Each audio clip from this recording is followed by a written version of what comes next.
Welcome to easy சமையல். இப்போ நான் நம்ம கிச்சன்ல எஸ்வி டீ போட போறேன். இதுல ஒரு பாக்கெட் பால், அதற்கு தேவையான தண்ணீர் அதில் ஆட் பண்றேன்.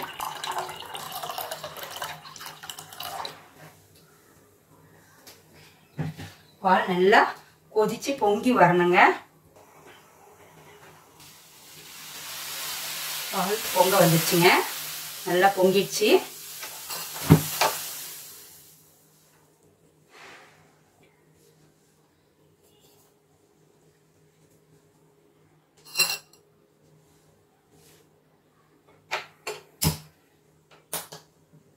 இப்போ நான் இதில் 3 ரோசஸ் டீ கலக்கிறேங்க. 1 ஸ்பூன்,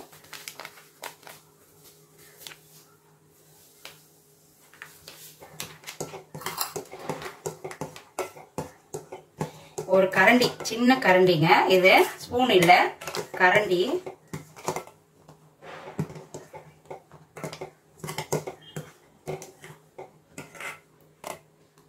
நல்லா கொதிக்கணும் டீயை. 3 ரோசஸ் டீயை பாருங்க, நல்லா கொதிக்குது. டீயில போட்டு இப்போ நம்ம இதில் ஏலக்காய் 4 தட்டி வச்சுக்கிறது அதில் போடணும். அதில் இஞ்சி தட்டி வச்சுக்கிறது போடணும், ஒரு பெரிய துண்டு. நல்லா கலரி விடணுங்க. இந்த கரண்டியில் தான் 1 ஸ்பூனு டீயில போட்ட 3 ரோசஸ்ஸு. நல்லா கலரி விடணும். நல்லா கொதிக்கணுங்க. பாருங்க கொதிச்சு இதுவாக இருக்கு. இதில் நம்ம 1 கரண்டி போட்டிருக்கேன், இது 2வது கரண்டி போடுறேன். 3 கரண்டி சர்க்கரை போட்டிருக்கேன். சர்க்கரை எவ்வளோ இனிப்பு இருக்குன்னு பார்த்துன்னு பத்தலைன்னா நம்ம போட்டுக்கலாம்.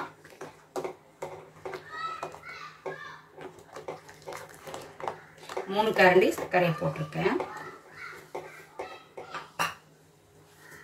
எஸ்வி டீ நல்லா கொதிக்கணும். கொதிச்சவொடனே வடிகட்டி நம்ம கப்பில் சர்வ் பண்ணலாம்.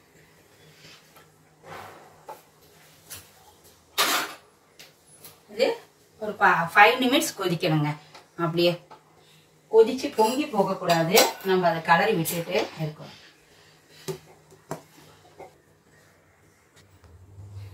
எஸ்வி டீ ரெடி ஆயிடுச்சு. நல்லா கொதி வந்து பொங்கிடுச்சுங்க. இப்போ நான் அதை ஃபில்டர் பண்ணுறேன், வடிகட்டுறேங்க.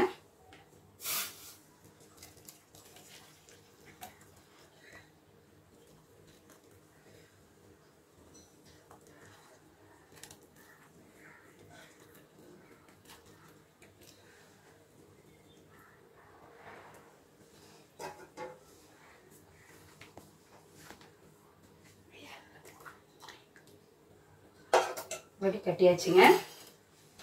டீயை கப்பில் ஊற்றுருங்க.